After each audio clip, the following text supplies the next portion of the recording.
നമുക്കേവർക്കും പ്രിയങ്കനായ നമ്മുടെ കേരളത്തിന്റെ മുഖ്യമന്ത്രിയായ വി.ഡി. സതീശന്റെ വാക്കുപ്രകാരം ഞാൻ നിങ്ങളെ അഭിസംബോധന ചെയ്യുന്നു. ദൈവമക്കളെ, കഴിഞ്ഞ സായാഹ്നത്തിൽ അത്താഴം കഴിഞ്ഞ് പ്രാർത്ഥനയും കഴിഞ്ഞ് ഞാൻ എന്റെ കമ്പ്യൂട്ടർ തുറന്നപ്പോൾ കാണുന്നത് തിരുനക്കരെ അദ്ദേഹം നടത്തിയ ആ പ്രഭാഷണം അത് കേൾക്കാനായിട്ടിട വന്നു. സത്യം പറയട്ടെ, ഞാൻ രോമാഞ്ചം കൊണ്ടു. മാത്രമല്ല, അത് കേട്ടുകൊണ്ടിരുന്നപ്പോൾ സന്തോഷം കൊണ്ട് ഹൃദയം നിറഞ്ഞ് ഞാൻ ദൈവത്തെ സ്തുതിച്ചു. അപ്പോൾ എന്റെ മനസ്സിൽ വന്ന ചിന്ത ഞാൻ പങ്കുവെക്കുകയാണ് നിങ്ങളോട്. അദ്ദേഹം ആ സ്റ്റേജിൽ വരുന്നപ്പോൾ പരിശുദ്ധാത്മാവിൽ വാസ്തവത്തിൽ പ്രക്ഷോഭിതനായിരുന്നു. അദ്ദേഹത്തിന്റെ പല പ്രസംഗങ്ങളും ഈ അടുത്തൊരു നാടുകളിൽ ഞാൻ കേൾക്കാനിടയായിട്ടുണ്ട്. ഞാൻ അദ്ദേഹത്തെ നേരിട്ട് ഒരിക്കലും കണ്ടിട്ടില്ല. അദ്ദേഹം എപ്പോഴെല്ലാം ബൈബിൾ പുരസ്കരിച്ചുകൊണ്ട് ജീവിത മൂല്യങ്ങളെപ്പറ്റി സംസാരിക്കുന്നുവോ അപ്പോഴെല്ലാം പ്രകാശിക്കുന്ന മുഖമാണ് ഞാൻ കണ്ടിട്ടുള്ളത്. തിരുനക്കര ഞാൻ ഓടി നടന്ന് പ്രസംഗിച്ച് നടന്ന ഒരു സ്ഥലമാണ്. അതുകൊണ്ട് വൈകാരികമായി കോട്ടയം തിരുനക്കരയോട് എനിക്ക് അടുപ്പമുണ്ട്. അവിടെ ക്രിസ്ത്യാനികളുടെ മുഖത്ത് നോക്കിക്കൊണ്ട് ഒരു ഹൈന്ദവൻ യേശുവിനെ പ്രഘോഷിക്കുന്ന കണ്ടപ്പോഴാണ് എനിക്ക് രോമാഞ്ചം കൊള്ളുകയുണ്ടായത്. മാത്രമല്ല, ദൈവസ്നേഹത്താൽ എന്റെ ഹൃദയം പൂരിതമായത് എന്നെനിക്ക് പറയാതിരിക്കാൻ തരമില്ല. വിശുദ്ധ യോഹന്നാന്റെ സുവിശേഷത്തിൽ മാത്രം പറഞ്ഞിട്ടുള്ള പ്രത്യേകതകൾ ഓരോന്നായിട്ട് ചൂണ്ടിക്കാണിച്ചുകൊണ്ട്, അതായത് യേശു ക്രിസ്തുവിന്റെ ഒരു ശിഷ്യൻ പ്രസംഗിക്കുന്നത് പോലെ ഒരു ശിഷ്യനേക്കാൾ ഊർജ്ജസ്വലതയോടെ ഹൃദയത്തിന്റെ നിഷ്കളങ്കതയിൽ നിന്നുകൊണ്ട് ക്രിസ്ത്യാനികളോട് തന്നെ പ്രസംഗിക്കുകയായിരുന്നു അദ്ദേഹം. യേശുക്രിസ്തു ആരാണ് എന്ന 7 പോയിന്റുകൾ ഒന്നൊന്നായിട്ട് എടുത്തു പറഞ്ഞു. ജീവന്റെ അപ്പമാണ്, വാതിലാണ്, വഴിയും സത്യവും ജീവനുമാണ്, ഇടയനാണ്, അതുപോലെ മുന്തിരിയാണ്, നമ്മൾ ശാഖകളാണ്, അതുപോലെ ഞാനാണ് വാതിൽ, ഞാനാണ് പ്രകാശം എന്നൊക്കെ ശക്തമായിട്ട് അതിൽ കൂടുതലായിട്ട് എന്നെ കോരിത്തെരിപ്പിച്ചത് ഞാൻ പുനരുത്ഥാനവും ജീവനുമാണ് എന്ന വചനം പച്ചക്കെ പ്രഘോഷിക്കുന്നു. അതെ, ഒരുപക്ഷെ ബഹുമാനപ്പെട്ട സക്കറിയാസ് അച്ഛൻ കാരിസ്ഭവനിലെ SMSലെ സക്കറിയാസ് അച്ഛൻ ഒരു വീഡിയോ പറഞ്ഞതുപോലെ ഇനി അച്ഛന്മാർക്ക് പണിയില്ലാതാകും. പ്രിയമുള്ളവരെ, അതുകൊണ്ടാണ് ഞാൻ പറഞ്ഞത് അദ്ദേഹം ഒരു വെല്ലുവിളിയാണ്. അതെ, ഇന്നത്തെ എല്ലാവർക്കും, പ്രത്യേകിച്ച് വചന പ്രഘോഷകർക്ക്, അതായത് സ്വാർത്ഥ താല്പര്യങ്ങൾ വെച്ചുകൊണ്ട് മരങ്ങളിലേക്ക് ആളുകളെ ചേർക്കുവാൻ ഉദ്ദേശിച്ചുകൊണ്ട് ചിലപ്പോൾ ലാഭേച്ഛ മുന്നിൽ കണ്ടുകൊണ്ട് ലൗകിക കാര്യങ്ങൾ നേടിയെടുക്കുവാനുള്ള ഉദ്ദേശത്തോടെ ചിലപ്പോഴൊക്കെ വചനം വളച്ചൊടിച്ച് ഒരു ബിസിനസ്സാക്കി പ്രസംഗിക്കുന്ന ഈ കാലഘട്ടത്തിൽ നിശ്ചയമായിട്ടും ബഹുമാനപ്പെട്ട സതീശൻ ഒരു വെല്ലുവിളി മാത്രമല്ല, പലർക്കും ഒരുപക്ഷെ ഒരു ഭീഷണിയും കൂടിയാണ്. എന്നെപ്പോലെ ഉലകം ചുറ്റി വചനം പോഷിക്കുന്ന പലർക്കും ഒരു വെല്ലുവിളിയാണ്, ഭീഷണിയുമാണ്. അച്ഛന്മാരുടെ പണി ഇനി ഇല്ലാതാകുമെന്നാണ് സക്കറിയാസ് അച്ഛൻ പറഞ്ഞത്. പ്രിയപ്പെട്ടവരെ, ഹൃദയത്തിൽ നിന്നാണല്ലോ അധരം സംസാരിക്കുക. ലൂക്കാ എഴുതിയ സുവിശേഷം 4:45. നിശ്ചയമായിട്ടും യേശുക്രിസ്തുവിനെ ആത്മാവിലൂടെ ഹൃദയത്തിൽ പേറുന്ന ഒരു വ്യക്തിയാണ് അദ്ദേഹമെന്ന് അദ്ദേഹത്തിന്റെ പ്രസംഗത്തിലൂടെ നമുക്ക് മനസ്സിലാക്കാൻ കഴിയും.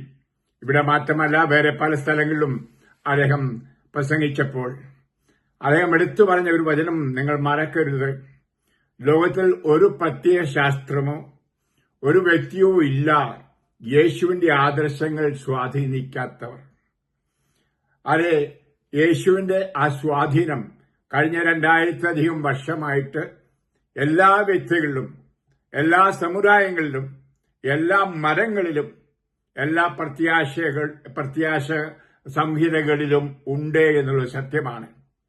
നമുക്കറിയാം, ബഹുമാനപ്പെട്ട നമ്മുടെ ഗാന്ധിജിയെ, നമ്മുടെ രാഷ്ട്രപിതാവായ ഗാന്ധിജിയെ ഏറ്റവും സ്വാധീനിച്ചത് ക്രിസ്തുവിന്റെ ആത്മാവാണ്.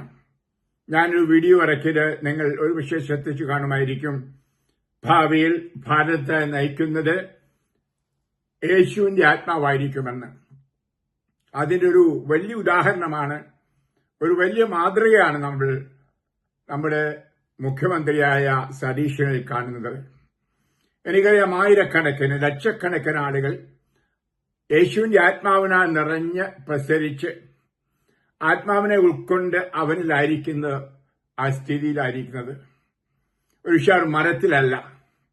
നമുക്കറിയാം, ഇന്ത്യയെ മാറ്റിമറിച്ചത്, ഇന്ത്യക്ക് സ്വാതന്ത്ര്യം കൊടുത്തത് യേശുവാണ്, യേശുവിന്റെ ആത്മാവാണ്.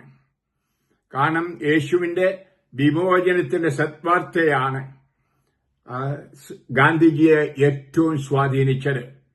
നിങ്ങൾ സത്യം അറിയുകയും സത്യം നിങ്ങളെ സ്വതന്ത്രരാക്കുകയും ചെയ്യും. യോഹന്നാൻ 8-32 പറയുന്നു. അതെ, നമുക്കറിയാം, ഈ സത്യം എന്ന് പറയുന്നത് ഒരു തത്വസംഹിതയല്ല, ഒരു ദൈവശാസ്ത്രം അല്ല, പിന്നെയോ ഒരു വ്യക്തിയാണ്. ഞാൻ വഴിയും സത്യവും ജീവനുമാകുന്നു. അപ്പോൾ സ്വാതന്ത്ര്യം ഒരു വ്യക്തിയാണ്. ഈ വ്യക്തിയെ ഉൾക്കൊള്ളുകയാണ് സത്യം അറിയുക എന്ന് പറയുന്നതിന്റെ അർത്ഥം. അതാണ് ഒരാളെ സ്വതന്ത്രരാക്കുന്നത്. ഇന്ത്യക്ക് സ്വാതന്ത്ര്യം ലഭിക്കുവാൻ കാരണമാക്കിയത് ഈ വ്യക്തിയാണ്. സ്വാതന്ത്ര്യം നൽകുന്ന, വിമോചനം നൽകുന്ന യേശുക്രിസ്തുവാണ്. ഹല്ലേലൂയ. നിശ്ചയമായിട്ടും സത്യം തന്നെയായ യേശുവാണ് ഈ സത്വാർത്ത ഒരു പക്ഷെങ്കിൽ ഗാന്ധിജിയിലൂടെ പ്രസംഗിച്ചത്. ഞാൻ ഓർത്തുപോവുകയാണ്, ഞാൻ എന്തുകൊണ്ടിപ്പോൾ മിസ്റ്റർ സതീശനെ പറ്റി പറയുന്നു. ജീവിച്ചിരിക്കുമ്പോൾ 2 വാക്ക്, നല്ല വാക്ക് പറയുന്നതാണ് മരണശേഷം പറയുന്നതിനേക്കാൾ നല്ലത്. ഞാൻ ആശയക്കാരനാണ്. അതുകൊണ്ടാണ് എനിക്ക് ഈ ബർത്ത്ഡേ ആഘോഷങ്ങളൊക്കെ എനിക്കിഷ്ടം. അപ്പോൾ നല്ല വാക്കുകൾ ജീവിച്ചിരിക്കുമ്പോൾ തന്നെ പറയുക. മരിച്ച ശേഷം പറയുന്നതാണ് നമ്മുടെ പാരമ്പര്യം. ഗാന്ധിജി മരിച്ച ശേഷമാണ് എത്രമാത്രം അദ്ദേഹം ക്രിസ്തുവിന്റെ ആത്മാവ് പേറി ബൈബിൾ തലയണക്കീഴെ പോലും വച്ച് തന്റെ അടുത്ത് വരുന്ന ശിഷ്യരോട് യേശുവിന്റെ വാക്കുകൾ ഉപദേശമായി കൊടുക്കുമായിരുന്നു. പ്രിയപ്പെട്ടവരെ, ഏകദേശം അതേ ഒരു മാതൃകയാണ് ബഹുമാനപ്പെട്ട നമ്മുടെ മുഖ്യമന്ത്രി നമുക്ക് അതെ കാണുവാൻ കഴിയുന്നത് എന്ന് ഞാൻ പറയും. അതുകൊണ്ട് യേശുവിന്റെ സത്വാർത്ത അറിഞ്ഞ് പ്രഘോഷിക്കുന്ന ഒരു വ്യക്തിയെ, ഒരു വചനപ്രഘോഷകനായ ഞാൻ നിശ്ചയമായിട്ടും പ്രോത്സാഹിപ്പിക്കണം. അതിൽ ഞാൻ അഭിമാനം കൊള്ളണം, 4 പേരോട് പറയണം എന്ന് രാത്രി എന്നോട് പരിശുദ്ധാത്മാവ് പ്രേരിപ്പിച്ചുകൊണ്ടിരുന്നു. അതുകൊണ്ട് ഞാൻ പറഞ്ഞത്, കഴിഞ്ഞ രാത്രി എനിക്ക് ഉറക്കമില്ലായിരുന്നു, എന്റെ ഉറക്കം കെടുത്തിയെന്ന്. ഹല്ലേലൂയ. അപ്പോൾ തന്നെ ഒരു വീഡിയോ ഇതുപോലെ പറയണം എന്ന് എന്റെ മനസ്സിൽ പരിശുദ്ധാത്മാവ് പറയുകയുണ്ടായി. നമുക്കറിയാം, ദൈവം സ്നേഹമാണ്. ദൈവത്തിൽ സ്പർദ്ധയില്ല. ദൈവത്തിൽ വൈരാഗ്യമോ രോഷമോ വ്യത്യാസമോ ഒന്നുമില്ല. പിന്നെയോ സ്നേഹം, എല്ലാവരെയും സ്നേഹിക്കുന്നു. ഈ സ്നേഹമാണ് ബേത്ലഹേമിലെ പുൽക്കൂട്ടിൽ മനുഷ്യനായി മാറിയത്. അതാണ് യേശുക്രിസ്തു, സ്നേഹമാണ്. അപ്പം യേശു എപ്പോഴും പഠിപ്പിച്ചത് പരസ്പരം സ്നേഹിക്കുക, പരസ്പരം സ്നേഹിക്കുക. അദ്ദേഹത്തിന്റെ ആത്മാവ് അതുതന്നെയാണ്, സ്നേഹമാണ്. അദ്ദേഹത്തിന്റെ ആത്മാവിനെ ഉൾക്കൊള്ളുന്നവർക്ക് സ്നേഹിക്കാനേ കഴിയൂ. പ്രിയപ്പെട്ടവരെ, എന്നാൽ ഇന്ന് ചുറ്റുപാടും മിസ്റ്റർ സതീശൻ പറഞ്ഞതുപോലെ നാം കാണുന്നത് അച്ചടക്കമില്ലായ്മ, പരസ്പരം വിദ്വേഷം, സ്പർദ്ധ, വൈരാഗ്യം, രോഷം, കലഹം എല്ലാമാണ്. അതിന് വാതുക്കൾ വന്നു മുട്ടുന്ന രക്ഷകനായ യേശുവിനെ നമ്മൾ കാണണം പ്രാർത്ഥനയിലൂടെ. ആ വാക്ക് എന്നെ കോരിത്തെരിപ്പിച്ചു. ഹല്ലേലൂയ. അതേ ഉദാഹരണങ്ങൾ, എബ്രഹാം ലിങ്കന്റെയൊക്കെ ഉദാഹരണങ്ങൾ പറഞ്ഞുകൊണ്ട് എന്നും ബൈബിൾ ഒരധ്യായം വായിച്ച് പ്രാർത്ഥിക്കുന്ന ഒരു വ്യക്തിയാണ്. അതുകൊണ്ടാണ് സതീശന് ധൈര്യപൂർവ്വം ഈ സാക്ഷ്യം പറയാൻ സാധിക്കുന്നത് എന്ന് ഞാൻ പറയും. ആ വാതിൽക്കൽ മുട്ടുന്ന ആ രക്ഷകനെ കാണുന്നു. ആ തിരുനക്കര പ്രസംഗത്തിൽ രക്ഷകനെ പ്രഘോഷിക്കുകയായിരുന്നു. ക്രിസ്തു മതമല്ല പ്രഘോഷിച്ചത്. പ്രിയമുള്ളവരെ, ഞാൻ കാണുന്നത് യേശുവിലേക്ക് മാനസാന്തരപ്പെട്ട ഒരു വ്യക്തി, യേശുവിന്റെ മനോഭാവത്തിലേക്ക് രൂപാന്തരപ്പെട്ട ഒരു വ്യക്തി, ക്രിസ്തു മതത്തിൽ അല്ല. നമുക്കറിയാം, മതങ്ങൾ തമ്മിൽ എപ്പോഴും അടിപിടിയും ബഹളവുമാണ്. നമുക്കറിയാം, യേശുദാസ് നമ്മുടെ ഗായക ഗന്ധർവനായ യേശുദാസ് പറഞ്ഞതുപോലെ ദൈവം മനുഷ്യനെ സൃഷ്ടിച്ചു, മനുഷ്യൻ ദൈവങ്ങളെ സൃഷ്ടിച്ചു. ഈ ദൈവങ്ങളെ വെച്ച് മരങ്ങളും ഉണ്ടാക്കി, പരസ്പരം കലഹവും ഭിന്നതയും. എന്നാൽ ദൈവം സ്നേഹമാണ്. ഹല്ലേലൂയ. പ്രിയമുള്ളവരെ, നമുക്കറിയാം, നമ്മൾ ഈ ഭാരതത്തിൽ പലപ്പോഴും നമ്മൾ പരിശ്രമിക്കുകയാണ് മതങ്ങൾക്കതീതമായിട്ട് ഒരു സ്നേഹബന്ധമുണ്ടാക്കാൻ, ഒരു സൗഹാർദ്ദത. അതിനെ മതസൗഹാർദ്ദം ഒരിക്കലും ഉണ്ടാവില്ല. കാരണം മതങ്ങൾ മനുഷ്യനുണ്ടാക്കിയതാണ്. അപ്പോൾ മനുഷ്യനുണ്ടാക്കിയ സ്വാർത്ഥ താല്പര്യങ്ങൾ അതിന്റെ പിന്നിലുണ്ട്. അപ്പോൾ സൗഹാർദ്ദത ഉണ്ടാവുക സാധ്യമല്ല. സൗഹാർദ്ദത ദൈവത്തിനെ കൊടുക്കാൻ കഴിയൂ. ദൈവം സ്നേഹമാണ്. ഈ സ്നേഹം മനുഷ്യനായ നമ്മുടെ ഇടയിൽ വസിച്ച് ഇന്നും വസിക്കുന്നവനാണ് ജീവിക്കുന്നവനായ യേശുക്രിസ്തു. ഹല്ലേലൂയ.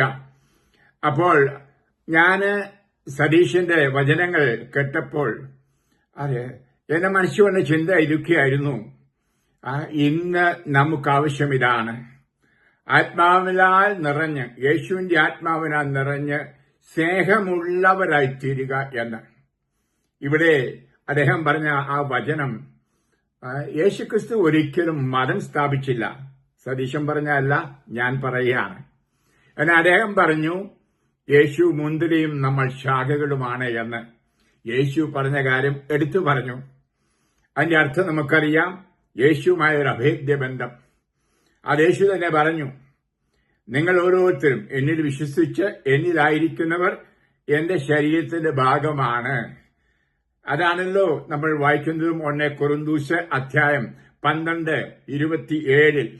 നാം ഓരോരുത്തരും അവന്റെ ശരീരത്തിലെ അവയവങ്ങളാണ്. ഇതാണ് യേശുവിനെ ഉൾക്കൊള്ളുന്നവരുടെ സമൂഹം. ഞാൻ അതിനെ ക്രിസ്തു മതം എന്ന് പറയില്ല. സഭ തന്നെ പഠിപ്പിക്കുന്നത് സഭയെന്നാണ്, ഒരിക്കലും മതം എന്ന് പറയുന്നില്ല. അപ്പോൾ യേശു ഒരു മരം ഉണ്ടാക്കിയിട്ടില്ല. ഈ മതപ്രസംഗമാണ് ഏറെയും ചൊടിപ്പിക്കുന്നത്, ഏറെയും മാറ്റി നിർത്തുന്നത്, മതപരിവർത്തനം പാടില്ല എന്ന് പറയാൻ ഇടയാക്കുന്നതുമെല്ലാം. അതിന്റെ പേരിലാണല്ലോ നമ്മുടെ ഭാരതത്തിലാണെങ്കിലും ഭിന്നിപ്പ്, ലോകം മുഴുവൻ ആ ഭിന്നിപ്പുണ്ടാകുന്നത്. എന്നാൽ യേശുവിലേക്ക് രൂപാന്തരപ്പെടുന്നവരെ ആർക്കും തടസ്സപ്പെടുത്തുവാൻ സാധ്യമല്ല. ദൈവവചനം തന്നെയാകുന്നു യേശുക്രിസ്തു. കൂച്ചുവിലം വെക്കാൻ ആർക്കും പറ്റില്ല. അതുകൊണ്ട് പ്രിയപ്പെട്ടവരെ, അതേറെയേറെ ചിന്തകൾ എന്റെ മനസ്സിനെ സ്വാധീനിക്കുകയായിരുന്നു. ഞാൻ ഈ തിരുനക്കര പ്രസംഗം കേട്ടപ്പോൾ മറ്റു പ്രസംഗങ്ങളും തോമാശ്ലീഹായെ പറ്റി പറഞ്ഞതൊക്കെ കേൾക്കുകയുണ്ടായി. ഇവിടെ ഞാൻ സതീശനെ കാണുന്നത്, നമ്മുടെ മുഖ്യമന്ത്രിയെ കാണുന്നത് നിശ്ചയമായിട്ടും ഒരു വിരോധാഭാസം തന്നെയാണ്. ഒരു ഹൈന്ദവൻ, കേട്ടോണ്ടിരിക്കുന്നവരെല്ലാം ക്രിസ്ത്യാനികൾ, വൈദികരുണ്ട്, അച്ഛന്മാരുണ്ട്, മെത്രാന്മാരും ഒക്കെ ഉണ്ട്.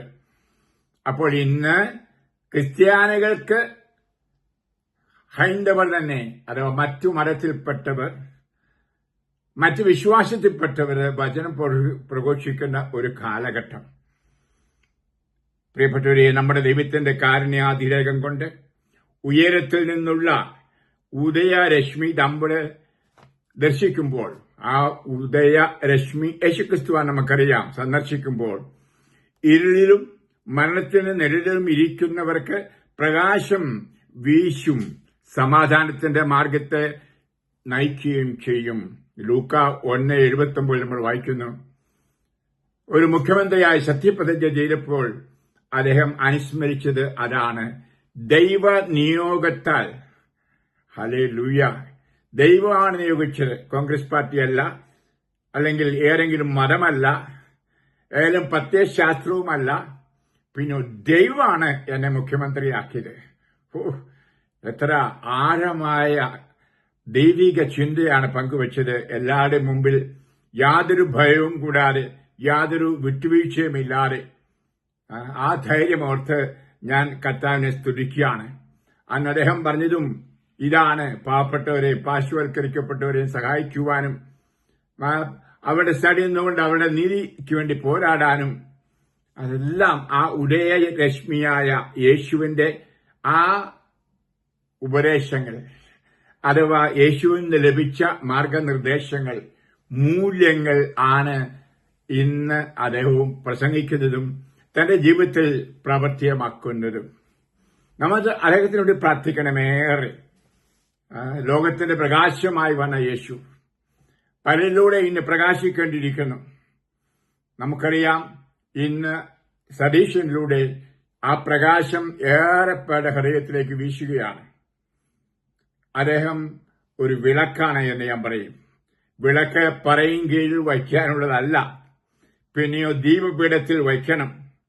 അത് മരമുകളിൽ പണിതുയർത്തിയ ഭവനം മറച്ചുവെക്കാൻ സാധ്യമല്ല. നിശ്ചയമായിട്ടും കേരളത്തിനും ഭാരതത്തിനും ഒരു പ്രകാശം പകരുന്ന ആ യേശുവിന്റെ ദീപമായിരിക്കും സതീശൻ സാർ എന്ന് ഞാൻ പറയും. അതുകൊണ്ട് ഞാൻ സാറിനെ നമിക്കുന്നു, സ്നേഹിക്കുന്നു. അത് ഞാൻ ആത്മാർത്ഥോടെ പ്രോത്സാഹിപ്പിക്കുന്നു. ഒരുപക്ഷെ ഇതിന്റെ ഫലമായിട്ട് ക്ലേശങ്ങൾ, അത് ബുദ്ധിമുട്ടുകൾ അത് വന്നു വരാം. കാരണം നമുക്കറിയാം, യേശുവിനെ പ്രഘോഷിക്കുന്ന, യേശുവിന്റെ പ്രകാശം പ്രഘോഷിക്കുന്ന ആരും ലോകത്തിന് മുമ്പിൽ ഒരു പക്ഷെങ്കിൽ നല്ലവരായി പരിഗണിക്കപ്പെടുക ഇല്ല. വിരോധാഭാസത്തിന്റെ അടയാളമായിരുന്നു യേശുക്രിസ്തു. ഈ വാസ് എ പാരഡോക്സ്. ആ യേശുവിനെ അനുഗമിക്കുന്നവരും യേശുവിന്റെ ശിഷ്യരും നിശ്ചയമായിട്ടും അപ്രകാരം ആയിരിക്കും എന്ന കാര്യം അത് മനസ്സിൽ ഉൾക്കൊള്ളുക എന്നാണ് ഒരു സ്നേഹിതൻ എന്ന നിലയിൽ ഞാനൊരു മകനായി കരുതിക്കൊണ്ട് പറയുന്നു. സതീശൻ മോനെ, അത് എതിർപ്പുകളും ഒരു വിഷയങ്ങൾ മറ്റുള്ളവരുടെ എതിർപ്പുകളും പാർശ്വവൽക്കരിക്കലും മാറ്റി നിർത്തലുമൊക്കെ ഉണ്ടാകും. ഇപ്രകാരം യേശുക്രിസ്തുവിന്റെ ആത്മാവിനാൽ നിറഞ്ഞ് കേരളത്തെ, അത് ഭാരതത്തെ അങ്ങ് നയിക്കുമ്പോൾ എന്റെ പ്രാർത്ഥന ഞാൻ തരുന്നു. നിശ്ചയമായിട്ടും ആത്മാവ് നിറഞ്ഞിട്ടുള്ള ഏത് വ്യക്തിയുടെയും, അത് ഞാനൊരു മതത്തിൽപ്പെട്ടവരെയും പറയുന്നില്ല, അവരെല്ലാവരും കണിശമായിട്ടും അങ്ങേക്ക് സപ്പോർട്ട് തരും, അങ്ങയുടെ കൂടെ ഉണ്ടായിരിക്കും, അങ്ങേക്ക് വേണ്ടി അത് പ്രാർത്ഥനകൾ സമർപ്പിക്കും എന്ന് എനിക്ക് അത് ഒരു ബോധ്യമുണ്ട്. നമുക്കറിയാം, നാം വിശ്വസിക്കുന്ന ഒരു സങ്കല്പത്തിലല്ല, പിന്നെ ഒരു വ്യക്തിയിലാണ്. ആ വ്യക്തി ആരാണ്? പുനരുത്ഥാനവും ജീവനും, ജീവന്റെ അപ്പം, നമ്മുടെ വഴി. ഇതൊക്കെ അത് ഓരോരുത്തരും അത് ധ്യാനിക്കേണ്ട ആ വിഷയങ്ങൾ ആണ്. അതാണ് അദ്ദേഹം ഉയർത്തിക്കാട്ടിയതും അത് നമ്മോട് അത് പറഞ്ഞതും.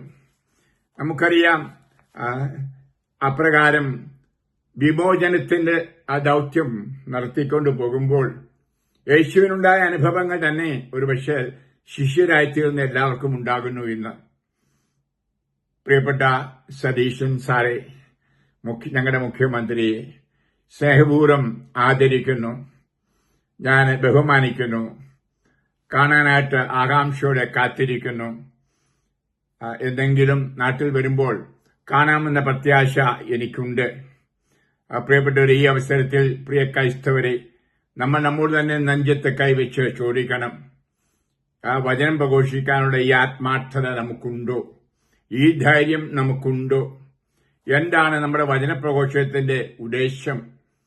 ഒരു ഉദ്ദേശശുദ്ധി പോയില്ലേ? ഇതൊക്കെ മാറ്റി നമുക്ക് അത് ഒരുപക്ഷെ ഒന്നായിത്തീരുവാനുള്ള ആഹ്വാനമാണ് അദ്ദേഹത്തിലൂടെ നമുക്ക് ലഭിക്കുന്നത്. മതത്തിന് അതീതമായി മതം സ്പർദ്ധ ഉണ്ടാക്കുന്നു, എന്നാൽ ദൈവം സ്നേഹം തരുന്നു. സ്നേഹത്തിലൂടെ, ഒരുമയിലൂടെ നമുക്ക് ഒന്നായിത്തീരാം. ഇതാണ് ക്രിസ്തു പഠിപ്പിച്ചത്, അത് ശിഷ്യരെ പഠിപ്പിച്ചത്. ക്രിസ്തു പറഞ്ഞത് ക്രിസ്ത്യാനികളെ ആക്കുക എന്നല്ല, പിന്നെ ശിഷ്യരെ ഉണ്ടാക്കുക എന്നാണ്. ശിഷ്യരാരാണ്? ശിഷ്യനും ഗുരുവും തമ്മിലുള്ള ബന്ധമെന്ന് ഭാരതീയർക്ക് നല്ലതുപോലെ അറിയാം. ശിഷ്യനും ഗുരുവും തമ്മിലുള്ള ബന്ധമാണ് യേശുക്രിസ്തുവും യേശുവിൽ വിശ്വസിച്ച് യേശുവിന്റെ ആത്മാവിനെ ഉൾക്കൊള്ളുന്നവർക്കും ഉണ്ടായിരിക്കേണ്ടത്. അത് നമുക്ക് കൈവശമാക്കാം. നമുക്ക് ദൈവത്തിന് നന്ദി പറയാം. ഇപ്രകാരം മതസൗഹാർദ്ദതയ്ക്കു വേണ്ടി നിലകൊള്ളുന്ന ഒരു മുഖ്യമന്ത്രിയെ കർത്താവ് ദൈവം നമുക്ക് സമ്മാനമായി തന്നതിനെ ഓർത്ത് നന്ദി പറയാം. യേശുവെ നന്ദി, യേശുവെ സ്തോത്രം. അദ്ദേഹത്തിന്റെ പ്രസംഗം കോട്ടയത്ത് നടക്കുമ്പോൾ എന്റെ മനസ്സിൽ വന്ന ചിന്ത, 80കളിൽ ഒരു രാഷ്ട്രീയക്കാരനും മന്ത്രിയൊക്കെ ആയിരുന്ന PJ ജോസഫ് സാറ് എന്റെ കൂടെ വചനത്തിൽ പ്രഘോഷത്തിന് ചങ്ങനാശ്ശേരി, മാമ്പുഴക്കരി, ഫാത്തിമാപുരം ഒക്കെ വന്നത് അപ്പച്ചൻകുട്ടി എല്ലാം കൂടി ഞങ്ങൾ ഒന്നിച്ച് പ്രസംഗിച്ച കാര്യങ്ങൾ ഓർത്തു പോവുകയാണ്.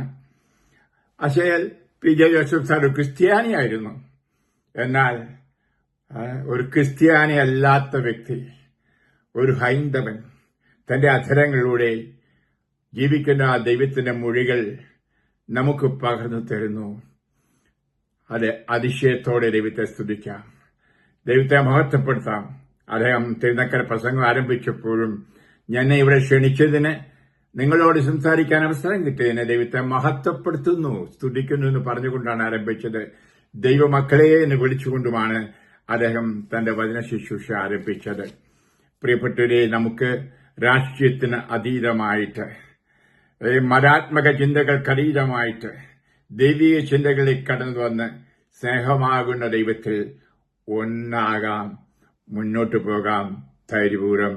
അപ്പോൾ ദൈവം നമ്മോട് കൂടെ ഉണ്ടായിരിക്കും, നമ്മളെ കൈവിടില്ല. കർത്താവ് യേശുവോടാണ് പറഞ്ഞത്, ഞാൻ വഴിയും സത്യവും ജീവനുമാകുന്നു. ആരെങ്കിലും എന്റെ പക്കൽ വന്നാൽ ഞാൻ അവരെ ഒരിക്കലും കൈവിടുകയില്ല. അവൻ എന്നിലും ഞാൻ അവനിലുമായിരിക്കും. യേശുവെ നന്ദി, യേശുവെ സ്തോത്രം. ഇത് കേട്ട നിങ്ങളെ കർത്താവ് അനുഗ്രഹിക്കട്ടെ എന്ന് ഞാൻ പ്രാർത്ഥിക്കുന്നു. ആമേൻ.